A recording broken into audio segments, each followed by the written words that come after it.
Yeah, baby.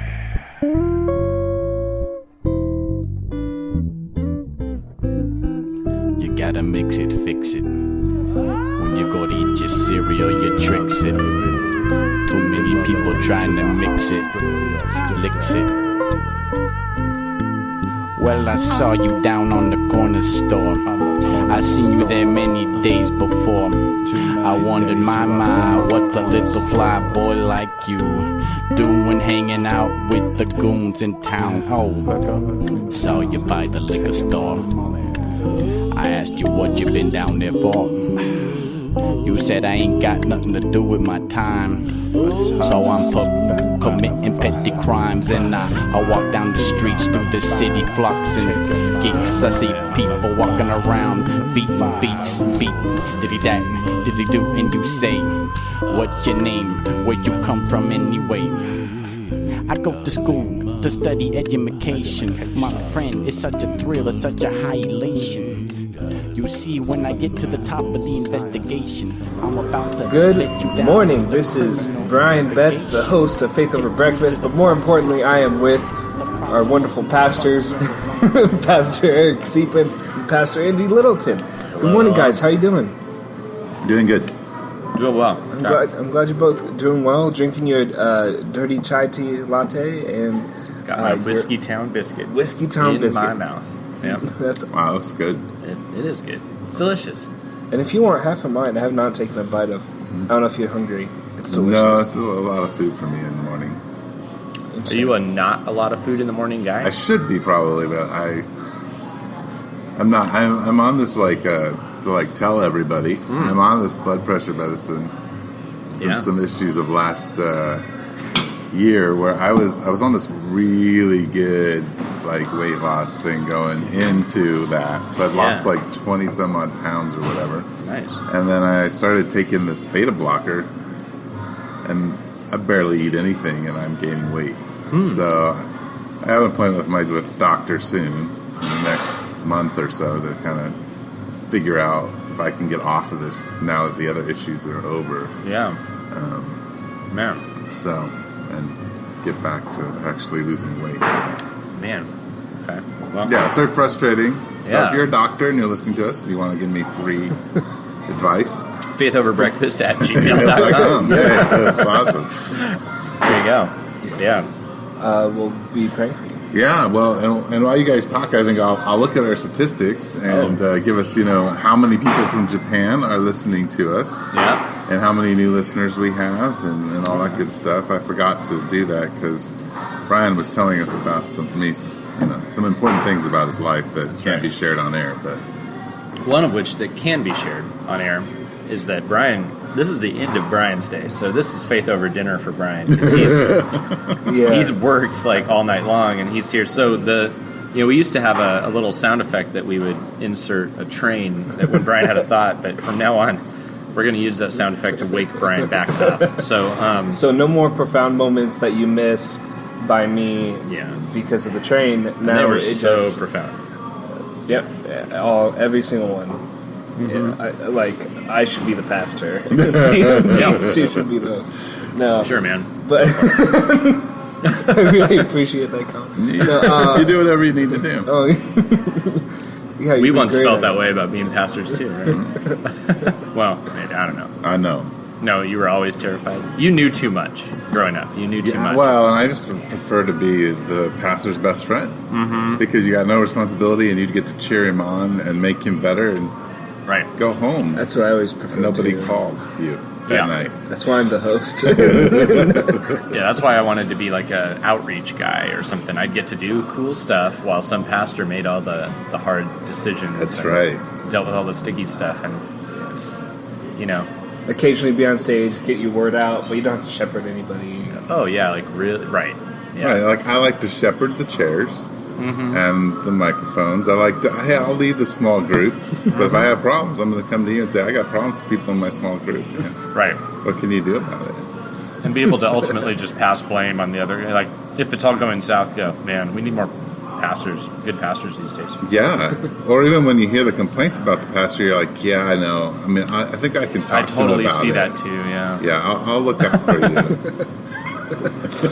Okay, now that we've trashed that. Well, right. And now it's just all our fault. That's right. Which is always wonderful. Right. Man, anyway. Well, here's some interesting stats. We've got 55 listeners on average now. Oh, yeah. So that we're up like, I think, 6 or 7 listeners this week. Yeah. And on top of that, here's the fun stat.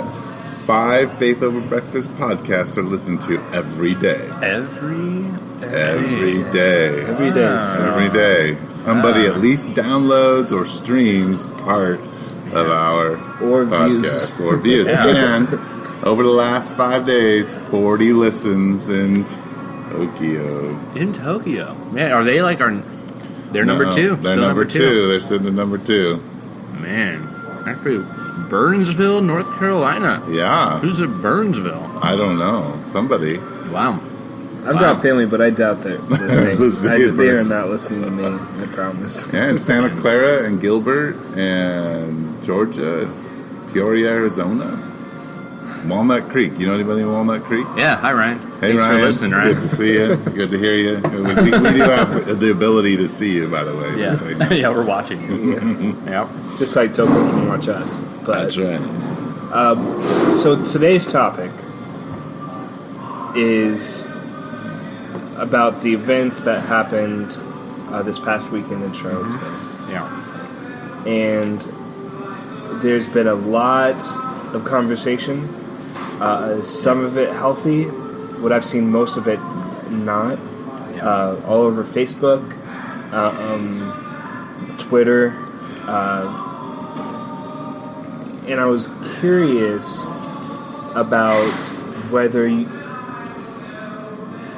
because there's all sorts of articles swirling around. I'll start out with that. What sort of articles have you seen circulate on the internet that you've caught your eye or even read it pretty intently? Yeah. Well, of course, as we're all learning, our social media feeds feed us the people that we watch the most or the things that they think are going to bait us the most or whatever. So I'm sure that my feed isn't just like yours or anybody else's. It's tailored to me. So, so I've seen art. Actually, really quick, I do want to answer that question, but I have an immediate question for you, and I want to forget just what you just said. So, you're a millennial, you're a young guy. So this idea of the unhealthy articles, what's popping out at you? What makes it feel unhealthy? The discussion you're hearing. These discussions that I'm referring to that unhealthy are I've seen from all sides. Yep. And because I've got liberal Christian friends in California that will teeter man, the those Californians. Yeah. Santa Clara and Walnut Creek. Yeah, Walnut Creek. Just Sorry listen about up. that. Listen up to this part. They have ultra conservative friends, and I have both sides, and all the way down to the middle, that both have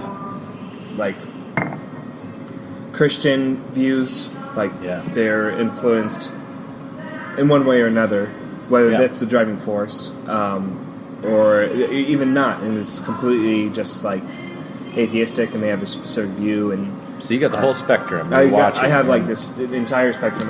Because I've lived a lot of places, and I will like each one. Not I'll like some of their stuff, some of their other content, not the stuff that I necessarily disagree with, but that way, because I know that those things will filter through, and some things, if I don't like it enough, I won't hear their voice as much. Right. But their conversation is unhealthy because what's unhealthy about it? It's more getting their point out there, and it's more of this is why I'm right, and I'm morally abstaining, and you're not because of your perspective. Right. And more violence is okay, regardless, even because your viewpoint is bad. There's not an encouragement of free speech or whatever, and that's something we can definitely talk about. But Yeah, so it's not like this level of like there's there's a lack of humility that I've seen like all over Facebook. And it's like if you want to encourage a conversation to happen, then if you say something and someone responds and you lash out at them without giving them a benefit of doubt or without giving them a proper voice, then what's the point of having a conversation? So I have a question for you, Eric. Yes. Like, have you put anything out on social media about this? No. Neither well, have I actually, at this point. Yes, I have. Yeah. I did respond to Tony Jones, who put out a tweet that said, this morning, meaning Sunday morning, every white evangelical pastor has a choice. Yeah. They can either speak out against this or they can ignore it. Right. And I disagreed with him. Yeah. What did you say? And well, here's my thing. One, we're a bunch of white people talking about an issue. Yep. Yes, it's being provoked by white people. Yeah. But white power is systemic, meaning it's not just some people demonstrating, it's privilege, and we have it in our genetic code in a way as Americans. And so actually what I felt like he was saying was, why don't you use your power position to actually point out that you're in power and you can dictate what's good and what isn't good? And so what I said in my response was, I think there's a third way. It's a little bit more difficult, and that is, what does it look like for me to step away from the place of power and making a proclamation and hand over that to the person without a voice within my own community?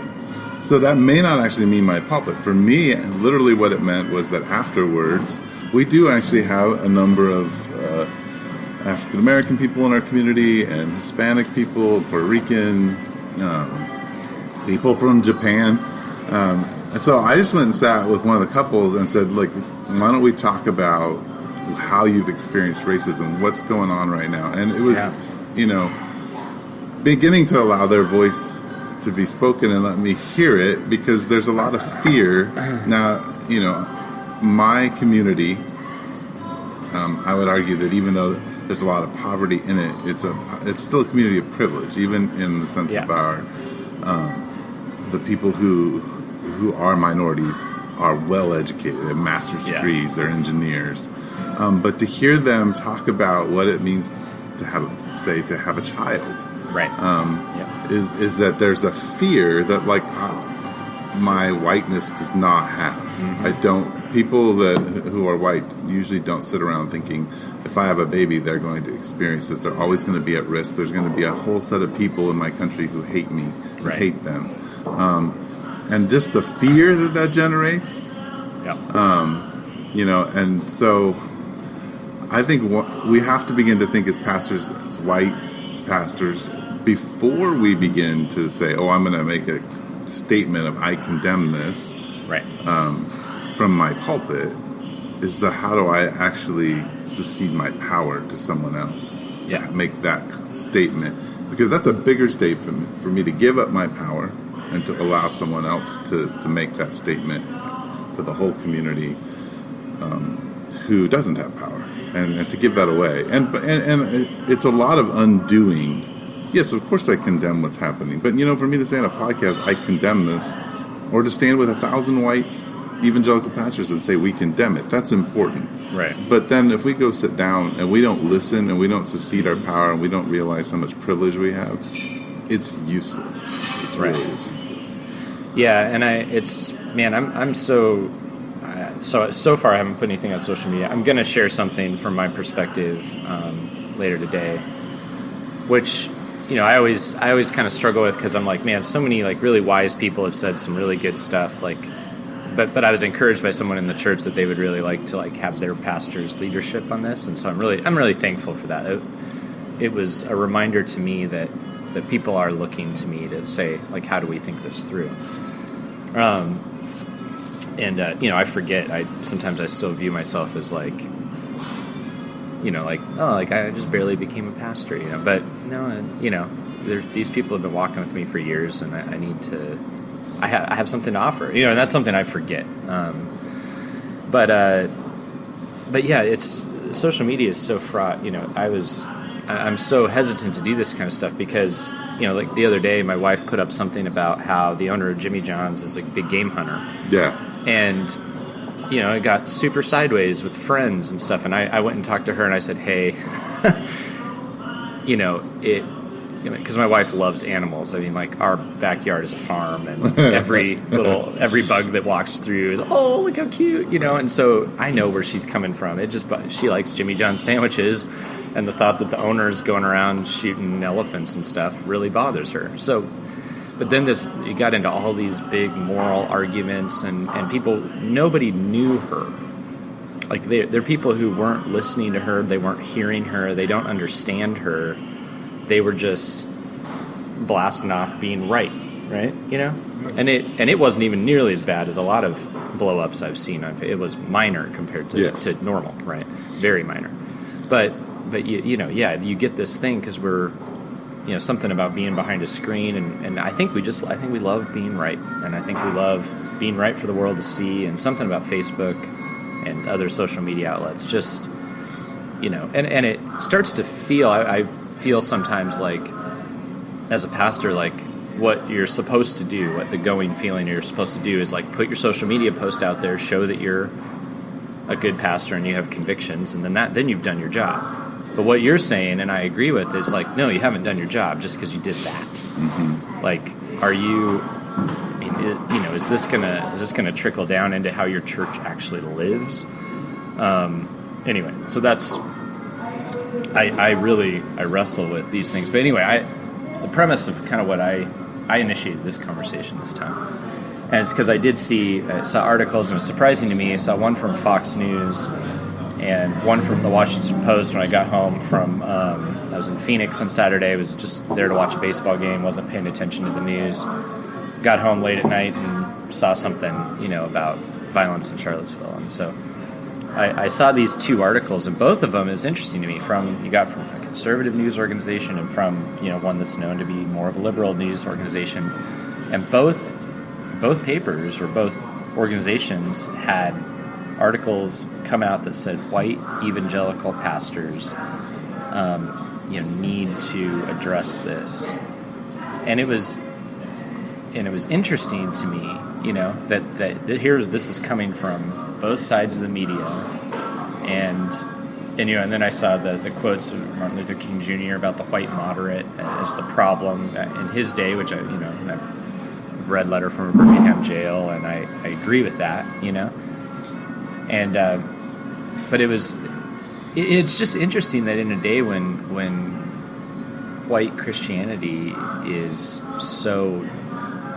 it's just, people just don't seem to want it around, and but all of a sudden people are going, hey, you white pastors, we need you, and we need you to do this very specifically. And I took that very seriously within our church. I did talk about it at church, and kind of opened up. And for us, we have a time of confession. So what I was feeling was this sense of, I'm, like you're saying, I'm privileged. There's inherent racism in me. So am I going to get up and condemn this as if I'm on some kind of moral high ground and I'm better, or I didn't feel like I could do that. So kind of what we did is we have a time of confession, and I offered that I was going to confess my racism tonight, and inviting other people to do the same or whatever on wherever they were at with their perspective, where they were coming from. Like, how do you contribute to this? How do you contribute to it, not stop it, let it be, not engage, misunderstand and be fine with it, enjoy all the privileges without giving any thought to those who don't, so on and so forth. So that's how we talked about it at church. So I feel like within our community we really opened it up, I guess. But anyway, so here we are, 3 white men on a podcast. And I feel it's interesting. It's like, but what the articles are asking for is for white evangelicals to speak, right? So in a way, it's like this is the wrong conversation. There's 3 white men here. There's no Jewish man. There's no African American man. There's no woman. There's no there's. Well, I mean, I am part Jewish, so we could say I am here. Hey, there you go. I'm part Native American. There you go. So we're good. And my family is like a mishmash of who knows what, but I'm white. Well, yes, we're all white. We're all, yeah. Oh, sorry, go ahead. Oh yeah, Brian, would you wake up, please? Brian, wake up. What? Brian. I just need a quick power nap. I'm sorry. Okay. They don't want the train. Brian's back. So, anyway, no, Brian, what were you going to say? Well, you had, like you said, 3 white males having this conversation. And you, Pastor Eric, I'm directing to you since people can't actually see, had mentioned it's not necessarily like using our platform to make our voice heard about this conversation, but also giving away the power to that voice. Well, what is the implication of that? Like, how can we do that? Well, I think there's a couple things. I actually think that as white Americans, we have to be, or Christians, we have to begin to realize that the whole theme of our faith and following Jesus is actually a deconstruction of power. So the God of the universe humbles himself. Right. Like if you read Philippians chapter 2, this is the way we are supposed to operate. Yeah. We are supposed to be people who give away our power to the point where we're picking up a cross and dying to the things that we feel we own. Yeah. And even just beginning to develop that consciousness in our minds, forget race, let's just talk about the way we run a service.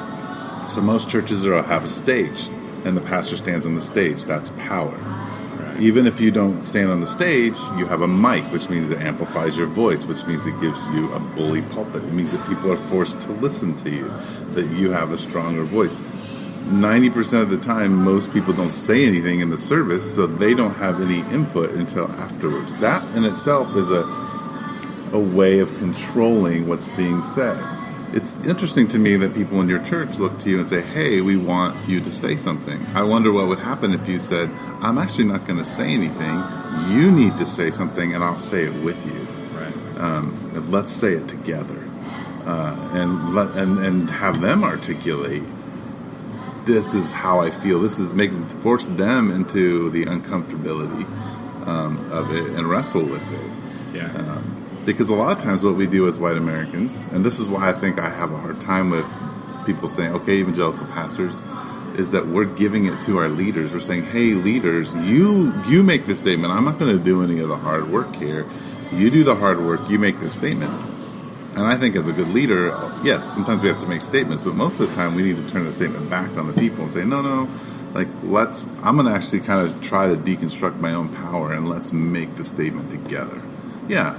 Maybe I have some more knowledge, or maybe my job allows me to begin to guide your conversation or think it through with you. But I think what we become as people is we do whatever the leader says. So, for instance, it's a few Ku Klux Klan out in the forest, doing things they shouldn't do, and then all of a sudden, if it gets legitimized by some kind of power, you have 50,000 people marching on Washington, D.C., right? Which happens. So, and people are like, well, where did all these people come? Well, power legitimized them, and then all of a sudden, there's more. And so we have to be, because as people, we're followers, and that's okay, but we got to teach people to actually have a voice and think and own their own beliefs. So that's kind of where I come from, all of that kind of stuff.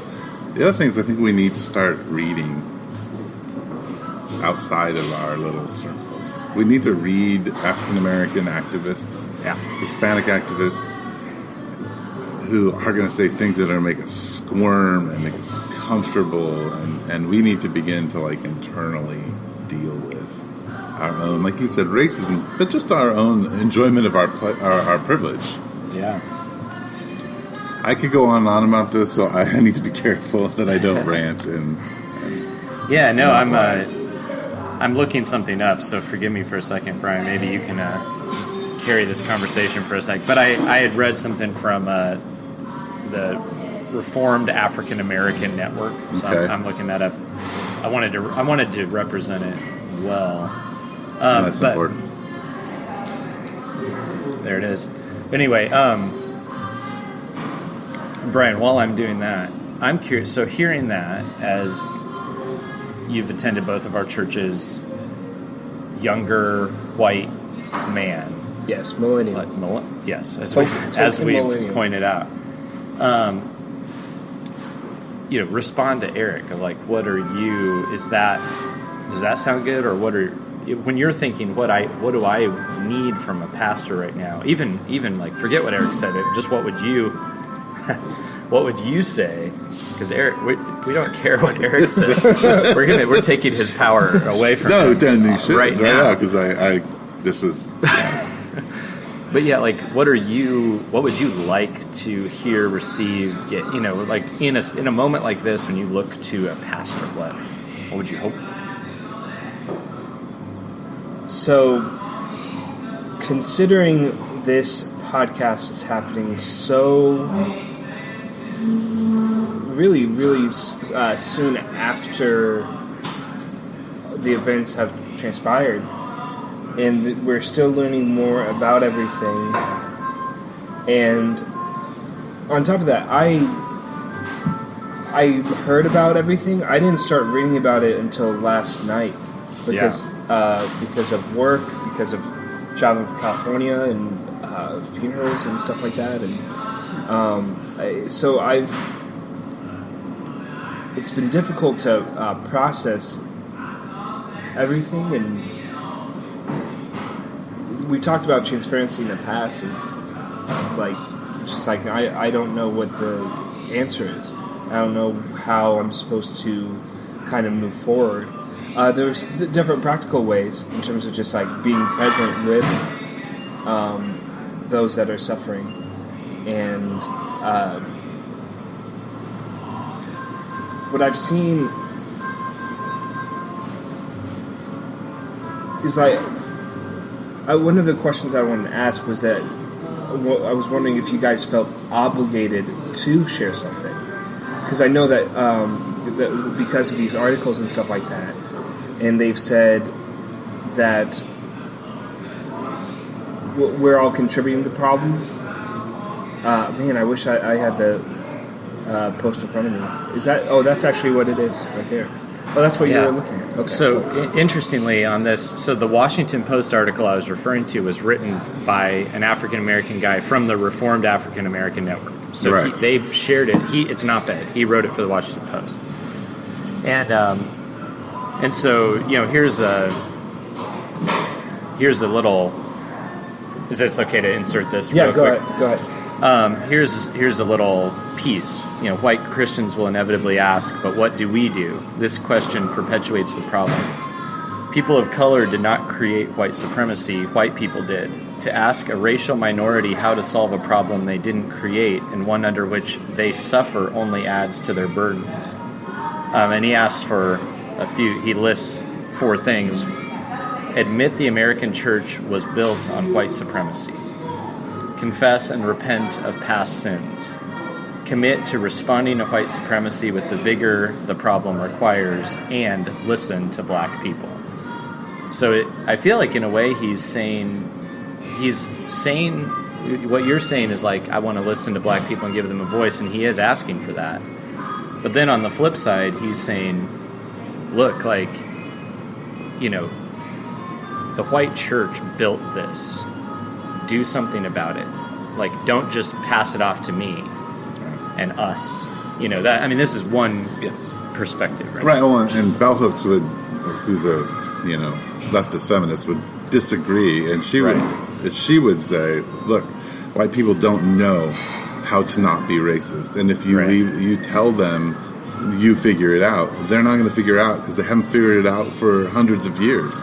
They're not going to figure it out now. They actually have to be taught because they don't see the systemic. I don't understand my privilege. I didn't even understand what he says when he's talking about how my church was built on white supremacy. I believe him. I just don't understand. And I don't think I can effectively undo it. So I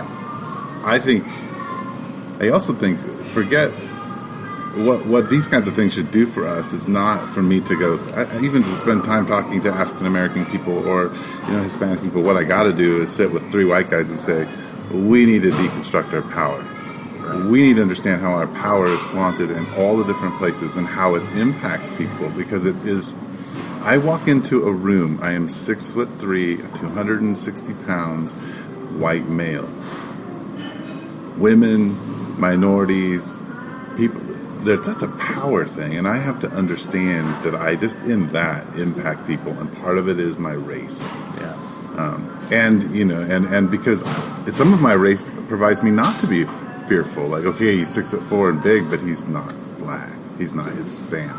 So I'm okay. He's not, like, he fits in the main. So I think even those things I have to begin to understand. And I just am not that conscious. Like, I really have to have it pointed out to me over and over again. Well, but I even feel like what you're doing now is like, that's helpful. So, like, what often happens is, I mean, I would assume there are a lot of people we know that don't have the wherewithal to even say that. Right.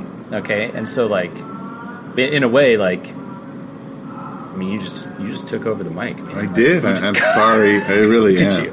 No, but like, I usually don't. I'm usually, it's usually Andy or you. Oh, okay. It's Andy. It's usually you me. speak more than me. That's true. Yeah. We need to empower you. I'm the host, and I'm here to facilitate those conversations. I do want to, if I can, respond to your question because I didn't get to really finish. And I want to actually read part of this quote, and I'm sorry for taking it like out of context. It's going to be the full thing. One of the things is, admit the American church was built on white supremacy. From the colonial era to the present day, white churches have helped build a society that privileges whiteness and denigrates blackness. In light of the white churches' involvement in creating and maintaining white supremacy, white pastors can presume that their churches are already part of the problem, intentionally or not. So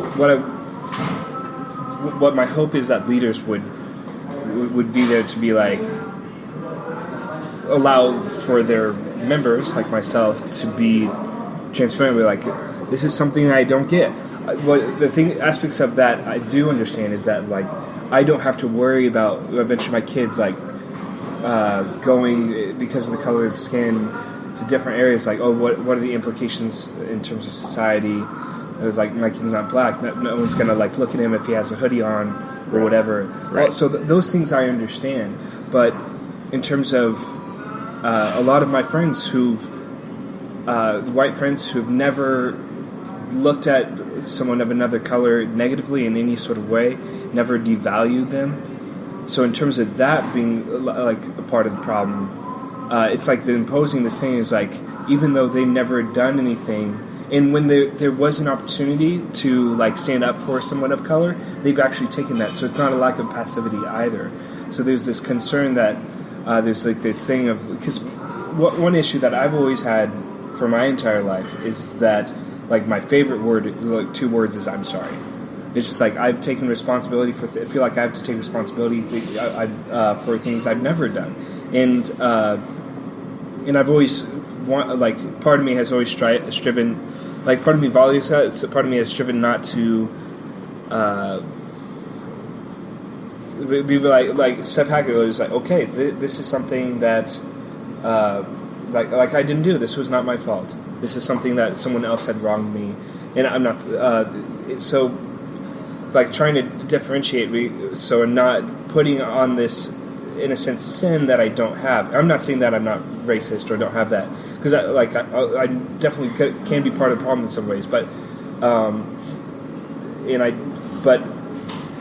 if I'm not passively like letting it happen, or like not actively letting it happen, I just there's concern that some people are having this thing imposed on them that they never were like. I've never really seen how in my life that I've intentionally caused or like unintentionally even caused this problem to progress within my own power. So there's an interesting piece that we've mentioned a couple times. I mean, this writer comes from a Reformed theological perspective. I realize that some of our listeners may know what that is. Some of you may not. It gets all sorts of, and this is an African American Reformed leader, and so there's, anyway, that's a whole nother discussion. But one thing that what we would call a Reformed understanding of the gospel and of sin and all of that is that sin is actually way more pervasive than we want to admit. It doesn't require you to be doing anything on purpose. It doesn't actually require that you do anything yourself, because it's also inherited. So you are implicate, there is actual guilt for sins done in the past, all the way back to the beginning, and it comes down the line, and we are always fight that. We hate that thought, because it's like, why am I responsible? So you could go back to a creation account. Why am I responsible for what Adam did? That's not fair. And similarly, we can easily think why am I responsible for people? Jim Crow, and why am I responsible? I was not there. I did not do that. But interestingly, the scriptural idea of sin is that guilt follows even families and races and all of that. And what that does, it's an incredible resource. If there's anybody listening that's not a Christian, I want to encourage you, as repugnant as this sounds, to think about it. Because what we're always asking people to do is we're always asking people to not just look over the sins of the past and act like they're not there. And what this guy is saying is he's saying, white people, own the sins of your ancestors. How can he say that? Well, it's because this humanity, this fallenness, this brokenness is shared. We're impacted by it. It's actually in us. And I noticed that my mom and dad had very racist parents, specifically racist. And then things that my mom and dad have said that, I don't believe they sat down and thought through, I'm going to be a racist. But they had just, there were parts of them that were inherently and obviously, to me, racist. I have dropped some of the little language things and little actions that they did, but I still have that racist tendency. And so, I noticed stuff there was a hip hop song I used to really like, and I grew up in this multiracial friend group, and I remember listening to this song when I was in high school, and it said, what if the fact that you have black friends doesn't change the fact that you're racist? Ask yourself that the next time you lock your car door when I walk by. And I thought, oh no, I react differently to a big African American man in a dark alley than I would to Eric. That's racism. And I got it from my parents, and they got it from their parents, and they got it, and it's with us, and that means I share in the guilt. And so this understanding of sin means that we can actually repent and confess what happened in the past, and not just say it's gone, it's over, it has nothing to do with me. We can actually say it does have something to do with me, it's still in me, I am wrong, and even though we might feel like we've done everything we can still admit it. But the amazing thing about the gospel of Jesus Christ is that grace is so amazing that you can stand and say that about yourself and about other people without taking on a moral superiority complex. You can have humility, and you can have hope, and you don't have to be just oh, I'm a piece of trash. I don't know. Anyway, I agree.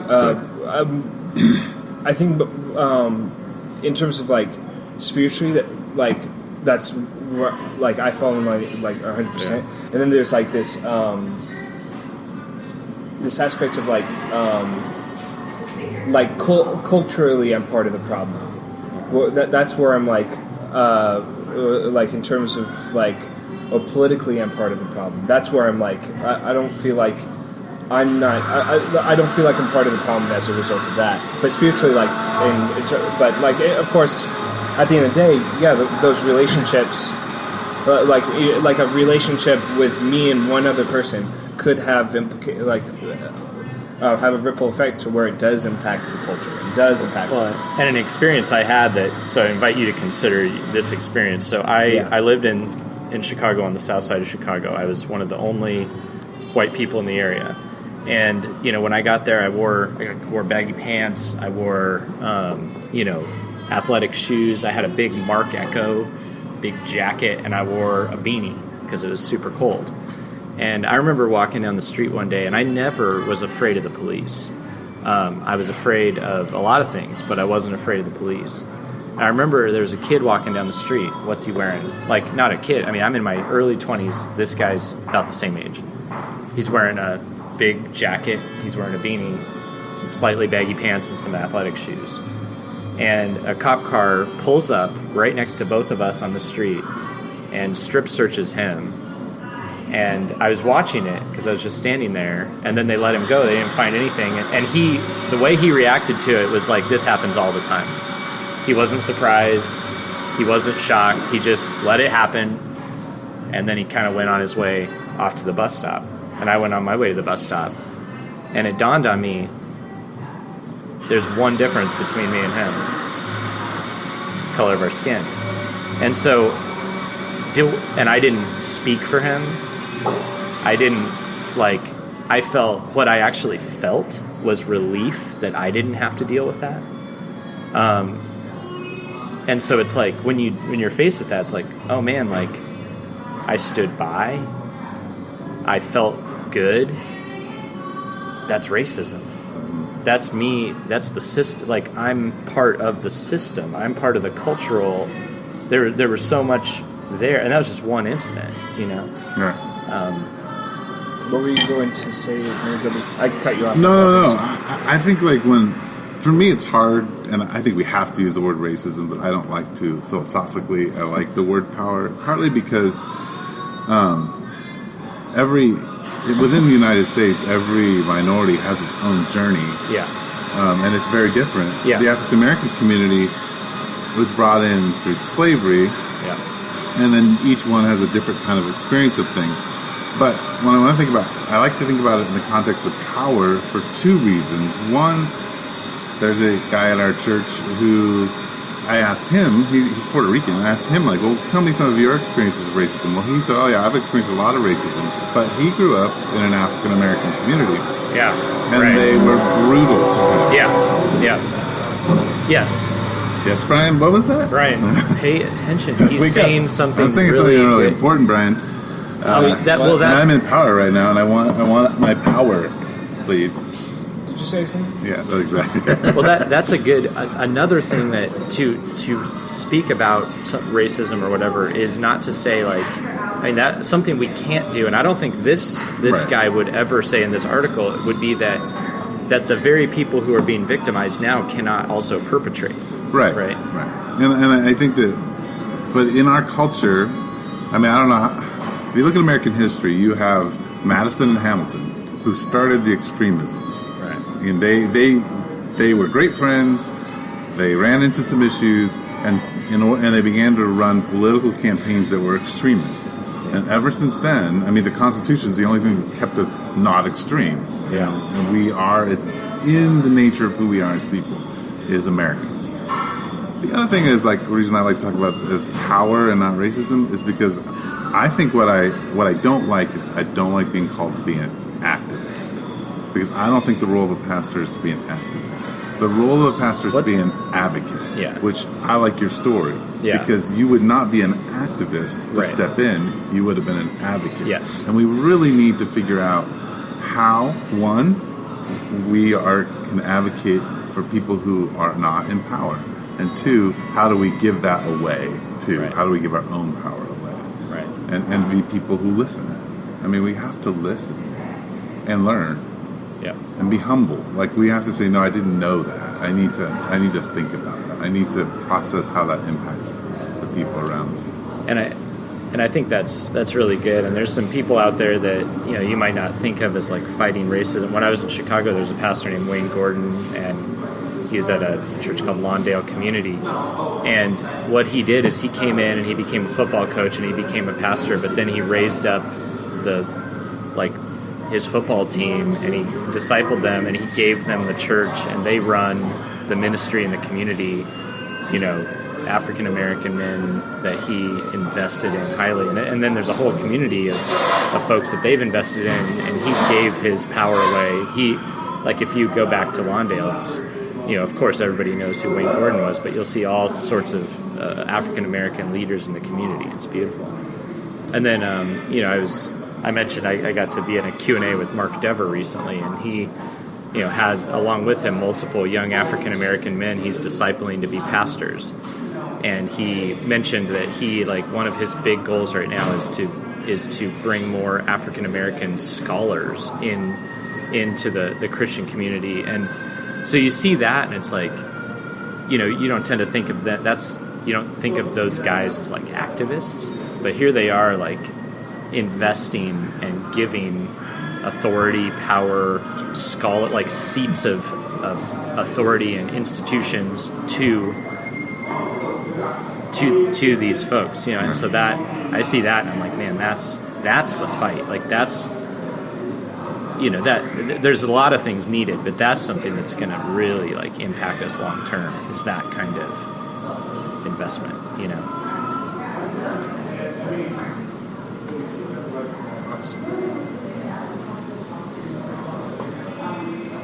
So I'm thinking, how long have we been going back?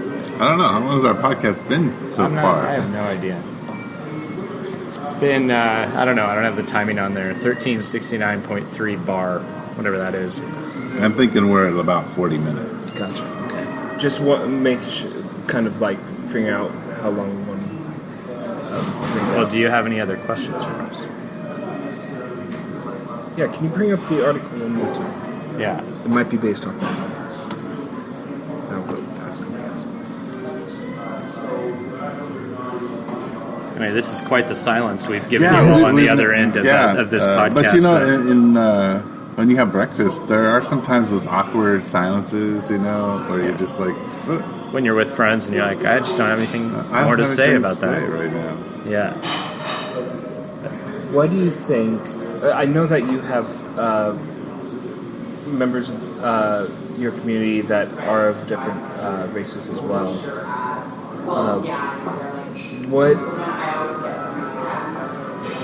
And for the mission church as well, what is the hope, or what is, I guess, the plan? I don't know if a plan is the right word, but to give voice to give them a voice. What do you feel?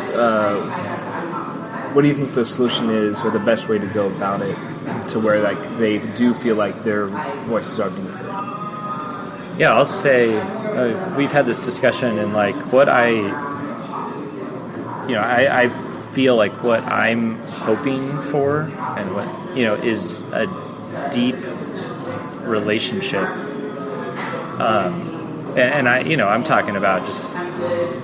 It doesn't matter, I don't want to limit this to I'm looking for a black friend or something, but I just want real and deep relationships to lead to really entrusting others with the work of the gospel in many different ways. And I would hope that would continue to happen in our church with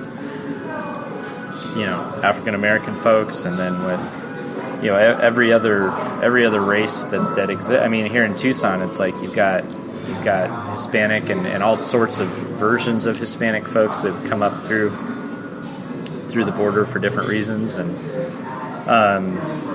there's a big Asian community. We're a college town, and there's I would hope for continual building of really deep and meaningful relationships that are founded on the gospel, that would lead to a diverse body of Christ working together. I don't know if that's the right answer. I don't have a plan. I feel like I don't know. It feels weird to me to say, like, I'm looking for a person of a certain race to take over this ministry. I just don't think that's how it works. I think you build meaningful and deep relationships in church and community, and then when you and let people do what God's called them to do and trust them. I don't know. Eric, how do you view it? Well, I mean, the hard thing for me is that I really believe, like, when you are a church, because of the way the body of Christ works, it's much better to be a church that is not, let's say, Jack in the Box, that has everything on the menu. Like, and you just don't do anything well. So I don't want to, like, focus. You're saying Jack in the Box tacos aren't any good? Not really. Not compared to some other tacos, right? I mean, they're all edible. It's all edible. Yeah. But it's not necessarily of high quality. But if you go to In-N-Out's, per se, which is what I think a good model for churches is, that they just do hamburgers and shakes, and that's it. They're not doing tacos, they're not doing chicken, they're not doing any of those kinds of things. In-N-Out is the least multi-ethnic restaurant in America. Yeah. It's as far as the food they serve. Yes. It's not very multi-ethnic. It's like, and it's very white there. But anyway, I feel, so for me, it's like, okay, if I don't want to become like the church that's advocating for these things. I want to be a church that allows its community to dictate sort of what is it's going to look at. But part of our community is that we're in America, so we have to allow the voices of all the other communities, like the African American Reformed community, to speak. And then we have to say, well, how does that fit into my context? How do I, in the things that we offer, begin to understand these things? And I mean, things that have changed me is just people talking.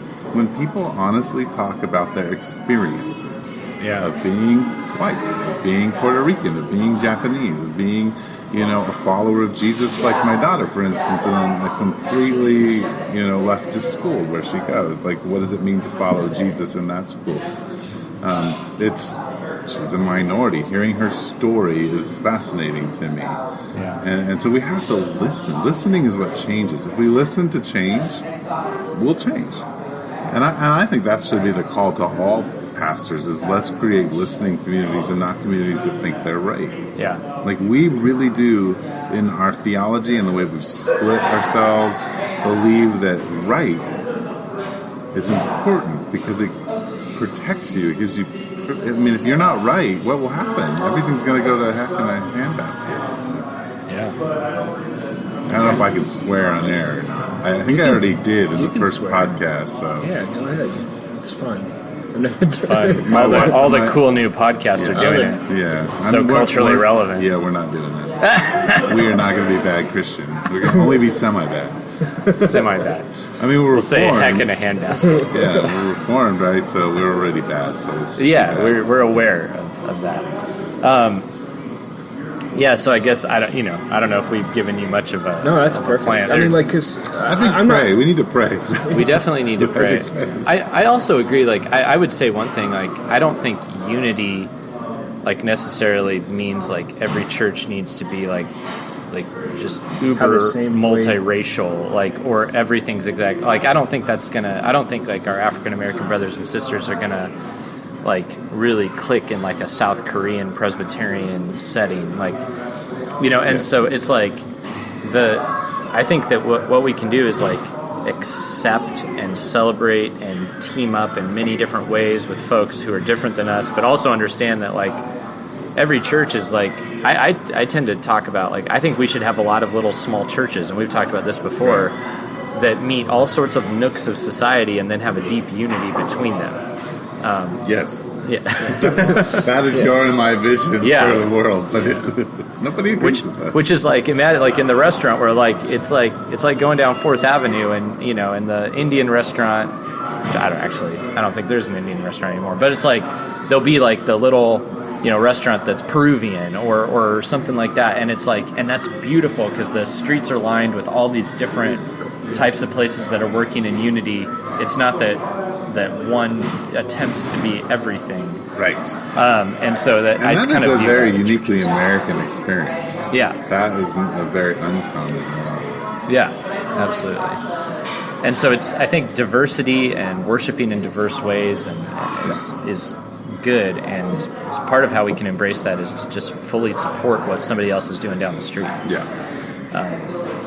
So that's one method, because I think God's given us very specific little visions to reach little nooks of Tucson, and they're very different. The village and mission, very different. Very different. Yeah. Listen to our first podcast and hear more about that. Yeah. And maybe we'll talk about that again. Yeah. Oh, yeah, true. But yeah, that's exactly what I would hope to hear. I mean, because the way I frame the question kind of leads itself to where, we'll have this system or this plan.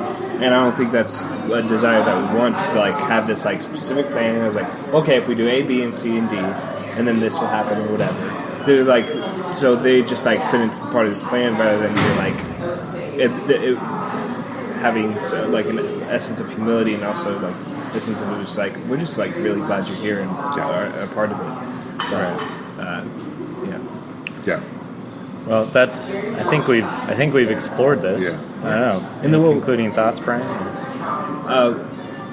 And this will always be. I don't think this will ever be a conversation that'll go away. But I think my last question would be to close it out. What's the healthiest way to move forward? What would you say? Whether it's to your specific congregation or to Tokyo and the world. So. Yeah, I think humility is just a huge thing that we need right now, and humility, confession of sin. Should be a couple things. Yeah. Humility, confession of sin, being willing to listen. Yeah. And go read Bell Hook. Okay. Pick up Bell Hook. She'll change your life. Huh. And she'll make you super uncomfortable and angry, but good. Okay. Awesome. Well, thank you so much for tuning in to Faith Over Breakfast with Pastor Indy Littleton, Pastor Eric Cepin, and your host, which is me, Brian Betts. Tune in next week. Hopefully, what I'm hoping is that we do a Q&A soon, whether it be even next week or the week after. So if you have any questions for us, just faithoverbreakfast@gmail.com. Send us a question, and we'll go through it and respond with as much humility as we can. You go to your cereal, you tricks it. Too many people trying to mix it, licks it. Well, I saw you down on the corner store.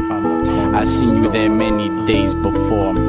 I wondered, my, what the little fly boy like you doing hanging out with the goons in town. Oh, saw you by the liquor store. I asked you what you been down there for. You said I ain't got nothing to do with my time, so I'm committing petty crimes. And I walk down the streets through the city, flocks and gigs. I see people walking around, beating beats, beat diddy that, diddy do, and you say, what's your name? Where you come from anyway? I go to school to study education. My friend, it's such a thrill, it's such a high elation. You see, when I get to the top of the investigation, I'm about to let you down with the criminal interrogation. Take you into the court system. The problem is nobody ever wants to listen.